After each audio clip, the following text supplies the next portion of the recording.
కాలం మారింది, రాజ్యాలు కూలాయి, చరిత్ర పుటలు తిరిగాయి. కానీ శతాబ్ద కాలంగా అదే గంభీరతతో, అదే గర్వంతో నిలిచి ఉన్న ఒకే అద్భుతమైన కట్టడమే చార్మినార్.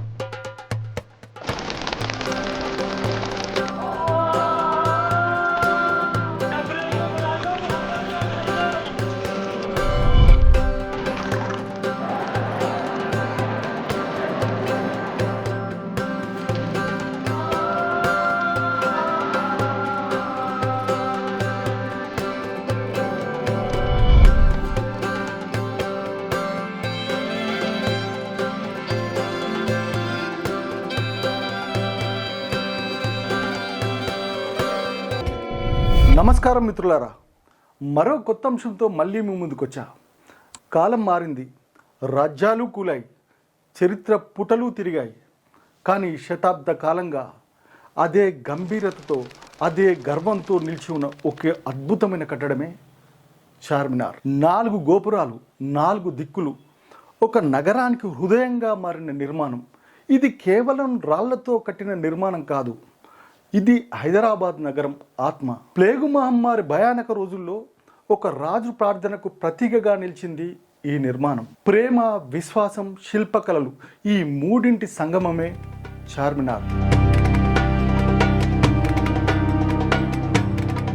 లాడ్ బజార్ సందర్ల మధ్య, ఆజాన్ శబ్దాల మధ్య సజీవ సాక్షిగా నిలిచింది ఈ చార్మినార్. 400 సంవత్సరాలుగా ఈ చార్మినార్ ఎటువంటి రహస్యాలు దాచుకుంది? ఎందుకు హైదరాబాద్ నగరానికి చార్మినార్ గుర్తింపుగా మారింది? ఇలాంటి విషయాలన్నీ ఈ వీడియోలో తెలుసుకుందాం. ఇప్పటి వరకు మన ప్రైమ్ ఛానల్ని సబ్స్క్రైబ్ చేయకపోతే కిందున్న బెల్ బటన్ నొక్కి సబ్స్క్రైబ్ చేసుకోండి. ఇలాంటి చరిత్రాత్మకమైన విషయాలు ఖచ్చితంగా మనం తెలుసుకోవాలి, మన పిల్లలకు కూడా తెలియజేయాలి. మన చరిత్ర మనమే తెలుసుకోవాలి. మరి ఈ విషయంలోకి వస్తే, హైదరాబాద్ ప్రాంతాన్ని ఎవరు పాలించారో తెలుసుకుందాం. ఒకప్పుడు తెలంగాణ ప్రాంతాన్ని దక్కన్ ప్రాంతంగా పిలిచేవారు. ఒకానొక కాలంలో ఈ ప్రాంతాన్ని చాళుక్యులు, రాష్ట్రకూటులు, శాతవాహనులు పాలించారు. 13వ శతాబ్దంలో ఈ హైదరాబాద్ని కాకతీయులు పాలించారు. గణపతి దేవుడు ప్రతాపరుద్రుడు కాలంలో ఈ గోల్కొండ కోట మట్టి కోటగా ఉండేది. అప్పట్లో దీన్ని మంగళవరం అని పిలిచేవారు. కాకతీయుల తర్వాత హైదరాబాద్ నగరాన్ని ఎవరు పాలించారు? కాకతీయుల తర్వాత హైదరాబాద్ నగరాన్ని 14వ శతాబ్దంలో మసునూరి కాపయ నాయకుడు ఆధీనంలోకి వెళ్ళింది. ఆ తర్వాత గోల్కొండ కోటను ఆయనే పునరుద్ధరించారు. తర్వాత జరిగిన యుద్ధంలో ఈ గోల్కొండ కోట బహుమనీ సుల్తాన్ల ఆధీనంలోకి వెళ్ళింది. బహుమనీ సుల్తాన్ల కాలంలో ఈ ప్రాంతం ఎంతో అభివృద్ధి చెందింది. బహుమనీ సుల్తాన్ల వద్ద కులీ కుతుబ్ షా వంశానికి చెందిన కులీ కుతుబ్ షా ఉల్ ముల్క్ గవర్నర్గా పనిచేశాడు. 1512 సంవత్సరంలో బహుమనీ సుల్తాన్ల రాజ్యం కుప్పకూలిపోయింది.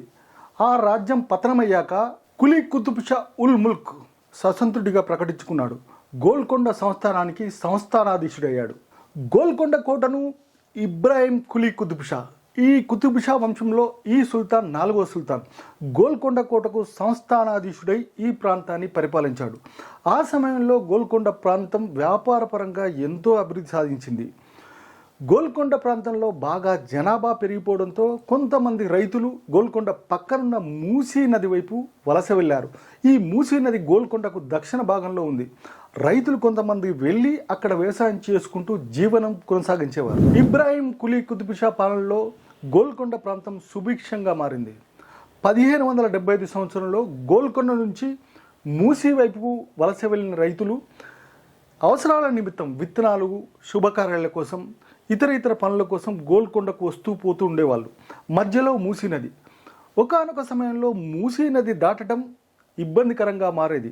ప్రవాహం ఉధృతంగా ఉండటం వల్ల కొంతమంది రైతులు, ప్రజలు కూడా చనిపోతుండేవారు. ఇబ్రాహిం కులీ కుతుబ్ షా పాలనలో గోల్కొండ ప్రాంతం సుభిక్షంగా మారింది. 1575 సంవత్సరంలో గోల్కొండ నుంచి మూసీ వైపుకు వలస వెళ్ళిన రైతులు అవసరాల నిమిత్తం విత్తనాలు, శుభకార్యాల కోసం, ఇతర పనుల కోసం గోల్కొండకు వస్తూ పోతూ ఉండేవాళ్ళు. మధ్యలో మూసీ నది. ఒకానొక సమయంలో మూసీ నది దాటడం ఇబ్బందికరంగా మారేది. ప్రవాహం ఉధృతంగా ఉండటం వల్ల కొంతమంది రైతులు, ప్రజలు కూడా చనిపోతుండేవారు. గోల్కొండ కోట దక్షిణ భాగంలో మూసీ నది తర్వాత చిచిలం అనే ఒక చిన్న గ్రామం ఉండేది. ఆ చిచిలాన్నే మనం ఇప్పుడు షాలిబండగా పిలుస్తున్నాం. ఆ చిచిలంలో భాగమతి అనే ఒక అందమైన అమ్మాయి ఉండేది. ఈ మూసీ నది ప్రవాహక ప్రాంతంలో ఈ చిచిలం నుంచి గోల్కొండ కోటకు వాళ్ళ బంధువులతో వాళ్ళ కుటుంబ సభ్యులతో ఈ భాగమతి వస్తూ పోతూ ఉండేది. ఆ సమయంలో ఇబ్రాహీం కులీ కుతుబ్ షా కొడుకు మహమ్మద్ కులీ కుతుబ్ షా, బాగా గుర్తుపెట్టుకోండి, ఇక్కడ కన్ఫ్యూజ్ కావద్దు. ఇబ్రాహీం కులీ కుతుబ్ షా తండ్రి మహమ్మద్ కులీ కుతుబ్ షా కొడుకు భాగమతిని చూశాడు. చూడగానే ఈ భాగమతి ప్రేమలో పడ్డాడు మహమ్మద్ కులీ కుతుబ్ షా. ఆ తర్వాత ఆ అమ్మాయిని కలవడానికి మూసీ నదిని దాటి చిచిలం అనే గ్రామానికి వెళ్తుండేవాడు. మహమ్మద్ కులీ కుతుబ్ షా భాగమతుల ప్రేమ వ్యవహారం గూఢాచారుల ద్వారా తండ్రి ఇబ్రాహీం కులీ కుతుబ్ షాకు తెలుస్తుంది. ఈ ప్రేమ వివాహం పైన తండ్రి ఇబ్రాహీం కులీ కుతుబ్ షా దృష్టి సారించాడు. ఈ ప్రేమ వ్యవహారం నిజమేనని తెలుసుకున్నాడు. కొడుకు ప్రేమ వివాహం వద్దని, ప్రేమ వ్యవహారంలో ఉండొద్దని వారించాడు. కానీ మహమ్మద్ కులీ కుతుబ్ షా భాగమతిని కలవడానికి మాత్రం సస్సేమిరా వదలలేదు. రాత్రి సమయాలలో చిచిలం వచ్చి భాగమతిని కలిసి వెళ్తుండేవాడు. ఒకానొక సమయంలో మూసీ నది ఉధృతంగా పారుతున్న సమయంలో మహమ్మద్ కులీ కుతుబ్ షా భాగమతిని కలవడానికి ఉధృతంగా పారుతున్న మూసీ నదిని దాటుతుండగా తండ్రి ఇబ్రాహీం కులీ కుతుబ్ షా కంటపడింది. నది దాటుతున్న కొడుకును చూసి తండ్రి ఇబ్రాహీం కులీ కుతుబ్ షా తల్లడిల్లిపోయాడు. ప్రేమ వ్యవహారంలో తన కొడుకు ప్రాణాల మీదకి తొచ్చుకుంటున్నాడని బాధపడ్డాడు. వెంటనే మూసీ నది పైన ఒక వంతెన నిర్మించాలని ఆలోచించాడు. ఇటు తన కొడుకు ప్రాణాలు దక్కుతాయని, ఇటు ప్రజలు కూడా సురక్షితంగా ఉంటాయని ఆలోచించాడు ఇబ్రాహీం కులీ కుతుబ్ షా. వెంటనే ఎంతోమంది ఇంజనీర్లకి, ఆర్కిటెక్చర్లకి వంతెన నిర్మించాలని ప్లాన్ చేయాలని ఆదేశించాడు. ఎంతోమంది ఈ వంతెన నిర్మాణం కోసం ప్లాన్ ఇచ్చారు. కానీ ఇబ్రాహీం కులీ కుతుబ్ షాకు ఏ ప్లాన్ నచ్చలేదు. నాటి పర్షియా దేశమైన నేడు ఇరాన్గా పిలువబడుతుంది. ఆ దేశంలో ఓ ఆర్కిటెక్చర్ ఈ డిజైన్ చేశాడు. ఆయన్నే మీర్ మోమిన్ అస్తరాబాది. ఆయన వేసిన ప్లాన్ నచ్చడంతో 1576లో ఈ వంతెన నిర్మాణానికి పూనుకున్నారు. ఆ తర్వాత 2 సంవత్సరాల్లోనే 1578లో ఈ వంతెన పూర్తయింది. చరిత్రకారులు చెప్తున్న విధంగా ఈ వంతెనను పారానా పూల్గా పిలువబడ్డారు మొదట. ఎందుకంటే ఇది ప్రేమ కోసం ఏర్పాటు చేసిన వంతెనని పారానా పూల్గా పిలువబడ్డారని కొంతమంది చరిత్రకారులు చెప్తున్నారు. హైదరాబాద్ నగరంలో ఇది మొట్టమొదటి వంతెన. దేశంలోనే పురాతన వంతెనలో ఇది ఒకటి. గోల్కొండ కోటను మూసీ నది అవతల ప్రాంతంలో ఉన్న ప్రజలను కలపడానికి ఏర్పాటు చేసిన ఈ వంతెననే పారానా పూల్గా పిలువబడిందని కొంతమంది చరిత్రకారులు చెప్తున్నారు. 1908 సంవత్సరంలో మూసీ నదికి భారీ వరదలు వచ్చి హైదరాబాద్ నగరం అతలాకుతలం అయిపోయింది. ఆ సమయంలో హైదరాబాద్లో నిర్మించిన ఎన్నో వంతెనలు కొట్టుకొని పోయాయి. కానీ ఈ పారానా పూల్ చెక్కు చేరకుండా అలాగే నిలిచిపోయింది. అంటే ఆనాటి ఆర్కిటెక్చర్, ఇంజనీరింగ్ ఎంత నైపుణ్యంతో నిర్మించారో దీన్ని బట్టి మనకు తెలుస్తుంది. ఆ తర్వాత హైదరాబాద్ నగరంలో ఎన్నో వంతెనలు నిర్మించారు. ఉదాహరణకి నయాపూల్ వంతెన.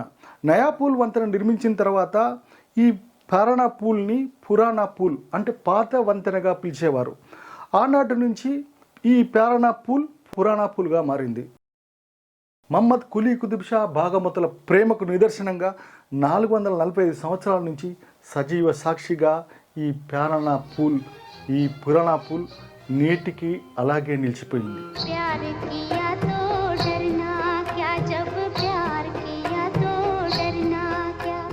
ఈ పారానా పూల్ వంతెన నిర్మించిన తర్వాత గోల్కొండ సంస్థానాధీశుడైన మహమ్మద్ ఇబ్రాహీం కులీ కుతుబ్ షా 1580 సంవత్సరంలో మరణించారు. అంటే 1578 సంవత్సరంలో ఈ పారానా పూల్ వంతెన పూర్తయితే ఆ తర్వాత 1580 సంవత్సరంలో గోల్కొండ కోట సంస్థానాధీశుడు మహమ్మద్ ఇబ్రాహీం కులీ కుతుబ్ షా మరణించారు. మే 29, 1518లో పుట్టిన ఇబ్రాహీం కులీ కుతుబ్ షా 1580 జూన్లో మరణించారు. 1550 నుండి 1580 వరకు సుమారుగా 30 సంవత్సరాలు గోల్కొండ కోటను సుభిక్షంగా పాలించిన సుల్తాన్ ఇబ్రాహీం కులీ కుతుబ్ షా. ఇబ్రాహీం కులీ కుతుబ్ షా పాలన కాలంలోనే హుస్సేన్ సాగర్ చెరువు, పురాణా పూల్ వంతెన, ఇబ్రాహీంపట్నం చెరువు నిర్మాణాలు జరిగాయి. తెలుగు కవులను ఇబ్రాహీం కులీ కుతుబ్ షా బాగా ఆరాధించేవారు. ముస్లిం చక్రవర్తి అయినా, ముస్లిం సుల్తాన్ అయినా తెలుగు పైన ఆయనకు చాలా మక్కువగా ఉండేది. తెలుగు కవులు ఆయనను మల్కీబరాముడుగా, ఇబిరామ చక్రవర్తిగా పిలుస్తుండేవారు. 1580 సంవత్సరంలో మహమ్మద్ కులీ కుతుబ్ షా గోల్కొండ కోటకు సంస్థానాధీశుడయ్యాడు. సుల్తాన్లో ఈయన 5వ సుల్తాన్. ఆ సమయంలో గోల్కొండ కోటలో విపరీతమైన జనాభా పెరిగింది. దీంతో రాజ్యంలో అపరిశుభ్రత, కలుషితమైన వాతావరణంతో ప్రజలు తీవ్రమైన ఇబ్బందులు ఎదుర్కొన్నారు.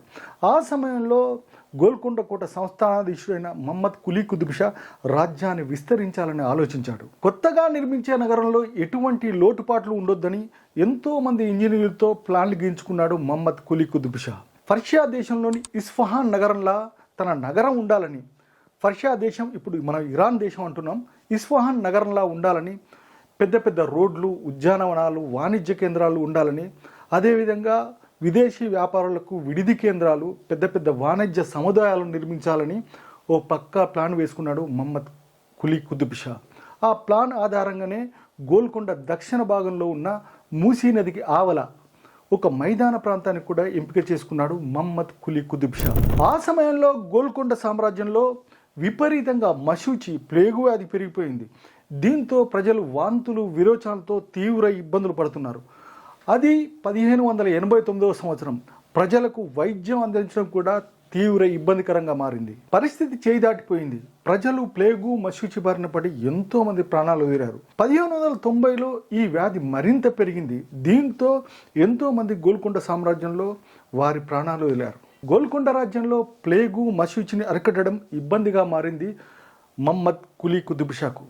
దీంతో నూతన నగరం వెంటనే నిర్మించాలని పురాణాపూల్ నిర్మించిన ఆర్కిటెక్చర్ పర్షియా దేశానికి చెందిన మీర్ మొమిన్ అస్తరాబాద్కి నూతన నగరం నిర్మించాలని, వెంటనే పనులు ప్రారంభించి దగ్గరుండి మహమ్మద్ కులీ కుతుబ్ షా పర్యవేక్షించారని కొంతమంది చరిత్రకారులు చెప్తుంటారు. ప్రజల ప్రాణాలు కాపాడడానికి మహమ్మద్ కులీ కుతుబ్ షా విస్తృతమైన ప్రయత్నాలు చేశాడు. తన రాజ్యంలో ప్రజలు సుభిక్షంగా ఉండాలని, రాజ్యంలో ఉన్న ప్లేగు, మశూచి వ్యాధి తగ్గిపోవాలని తను ప్రార్థన చేసిన చోట ఒక పెద్ద మసీదు కట్టిస్తానని అల్లాను మొక్కుకున్నాడు మహమ్మద్ కులీ కుతుబ్ షా.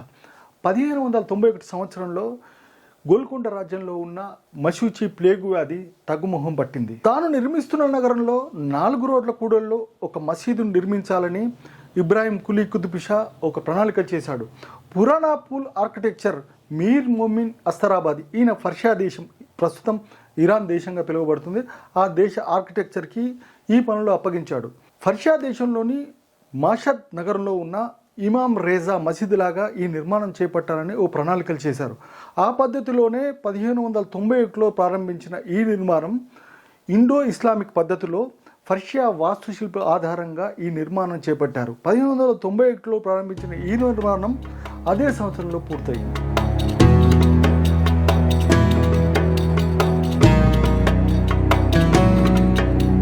చార్మినార్ నిర్మాణంలో పునాదికి నల్లరాయి గ్రనైట్ను వాడారు. అదేవిధంగా సున్నము, రాళ్లను అతికించడానికి ఖరీదైన సున్నాని వాడారు. ఆనాటి కాలంలో సిమెంట్ లేకపోవడంతో నిర్మాణం కోసం సున్నము, కంకర, ఇసుకను వాడారు. చార్మినార్ నిర్మాణం కోసం 9 లక్షల రూపాయలు వెచ్చించారు. దాదాపుగా 2 లక్షల బంగారు నాణాలు, హుండ్లు ఖర్చు చేశారు. ఈ నిర్మాణం కోసం 2000 మంది కూలీలు, శిల్పులు, మేస్త్రీలు పనిచేశారు. నిర్మాణం పూర్తయిన తర్వాత చార్మినార్ ఫినిషింగ్ కోసం పాలరాయి పొడిని వాడారని ఇటీవల ఆర్కియాలజీ డిపార్ట్మెంట్ వాళ్ళు గుర్తించారు. అదేవిధంగా సున్నపురాయి గట్టిపడటానికి కరక్కాయ చూర్ణం, బెల్లం చూర్ణంలోని కొన్ని మిశ్రమాలను వాడారని ఇటీవల శాస్త్రవేత్తలు గుర్తించారు. 1591 సంవత్సరంలో చార్మినార్ కట్టడం పూర్తయింది. ఇస్లామిక్ క్యాలెండర్ హిజ్రీ ప్రకారం 1000వ సంవత్సరంలో చార్మినార్ మొదటి అంతస్తులో మహమ్మద్ కులీ కుతుబ్ షా మొదటిగా ప్రార్థన చేశారు. చార్మినార్ కేంద్ర బిందువుగా చేసుకుని నలుదిక్కులా తన రాజ్యాన్ని విస్తరింపజేశాడు. చార్మినార్ అనే పదం ఉర్దూ, పర్షియన్ భాషలతో సంబంధం కలిగి ఉంది. చార్ మినార్ అంటే, చార్ అంటే 4, మినార్ అంటే స్తంభాలు, గోపురాలు. 4 దిక్కుల 4 స్తంభాలు ఉండటం వల్ల ఈ నిర్మాణానికి చార్మినార్ అనే పేరు వచ్చిందని చరిత్రకారులు చెప్తుంటారు. ఈ నిర్మాణానికి 4 అనే పదానితో, 4 అనే సంఖ్యతో ఒక విడదీయారని సంబంధం ఉంది. ఈ నిర్మాణంలో 4 మినార్లు, 4 గోపురాలు ఉన్నాయి. 4 దిశలలో భారీ ద్వారాలు ఉన్నాయి. ఈ నిర్మాణానికి 4 దిక్కుల 4 రహదారులు ఉన్నాయి. 4 దిక్కుల 4 కమాన్లు ఉన్నాయి. ఇస్లాం మతంలో 4 ఖలీఫాలకు సూచికగా ఈ నిర్మాణం ఉందని ఓ నమ్మకం. చార్మినార్ మొదటి అంతస్తులో పశ్చిమ భాగాన ఒక అందమైన మసీదు ఉంది. హైదరాబాద్ నగరంలో ఇది పురాతనమైన మసీదు. కులీ కుతుబ్ షా వంశస్థుల కాలంలో ఈ మసీదును ఒక మదరసాగా వాడారని చరిత్రకారులు చెబుతుంటారు. వజుఖానా ప్రార్థనకు ముందు కాళ్ళు చేతులు కడుక్కోవడానికి ఈ మొదటి అంతస్తులోనే ఓ అందమైన కులన్ ఫౌంటైన్ కూడా ఉంది. చార్మినార్ పైకి వెళ్ళడానికి 149 మెట్లు కలిగిన ఇరుకైన మెట్ల దారి కూడా ఉంది. చార్మినార్కు నలుదిక్కులా 4 గడియారాలు ఉన్నాయి. కులీ కుతుబ్ షా వంశంలోని 6వ సుల్తాన్ మీర్ అలీ మెహబూబ్ ఖాన్ ఈ గడియారాలను ఏర్పాటు చేశారు. 4 మీలాల చుట్టూ తిరగడానికి బాల్కాన్లు కూడా ఉన్నాయి. ఈ బాల్కాన్ల పైనుంచి చార్మినార్ పాతబస్తీ అందాలను చూస్తుంటే కన్నువిందుగా కనిపిస్తాయి. చార్మినార్ అనేది ఒక గ్లోబల్ ఐకాన్. ప్రపంచంలో ఏ మూల ఉన్నా భారతదేశం గురించి చెప్పేటప్పుడు తాజ్మహల్ తర్వాత గుర్తొచ్చేది చార్మినార్. ఈ చార్మినార్ ఇండో ఇస్లామిక్ పర్షియా దేశాల వాస్తుకలకు సజీవ నిదర్శనం. ప్రతి ఏటా కొన్ని లక్షలాది మంది విదేశీయులు ఈ కట్టడాన్ని చూస్తూ ఉంటారు, ఈ కట్టడాన్ని సందర్శించడానికి వస్తుంటారు. తెలంగాణ రాష్ట్ర చిహ్నం కూడా ఈ చార్మినార్తోనే ముడిపడి ఉంది. అధికార ముద్ర కూడా ఈ చార్మినార్ ఉండటం వల్ల ఈ నిర్మాణానికి మరింత గుర్తింపు వచ్చింది. మహమ్మద్ కులీ కుతుబ్ షా 1589 సంవత్సరంలో భాగమతిని వివాహం చేసుకున్న తర్వాత ఈ నగరానికి భాగ్యనగరం పేరొచ్చిందని, ఆ తర్వాత భాగమతి ఇస్లాంను స్వీకరించి తన పేరును హైదర్ మహల్గా మార్చుకోవడం వల్ల ఈ నగరానికి హైదరాబాద్కి పేరు వచ్చిందని కొంతమంది చరిత్రకారులు చెబుతుంటారు. హైదరాబాద్ కా షాన్ ఈ చార్మినార్. చార్మినార్ పక్కనే లాడ్ బజార్. ఈ లాడ్ బజార్లో గాజుల గలగలలు, ఇరానీ చాయ్ గుమగుమలు, అత్తర్ వాసనలు, దీపాల కాంతుల్లో చార్మినార్ వెలుగులు చూస్తుంటే చూసినా కొద్దీ చూడాలనిపిస్తుంది. కళ్ళకు కనువిందు చేస్తుంది రాత్రిపూట ఈ చార్మినార్. మీరెప్పుడైనా చార్మినార్ చూసారా? చూడకపోతే ఒక సాయంత్రం వేళ చార్మినార్ చూసిరండి.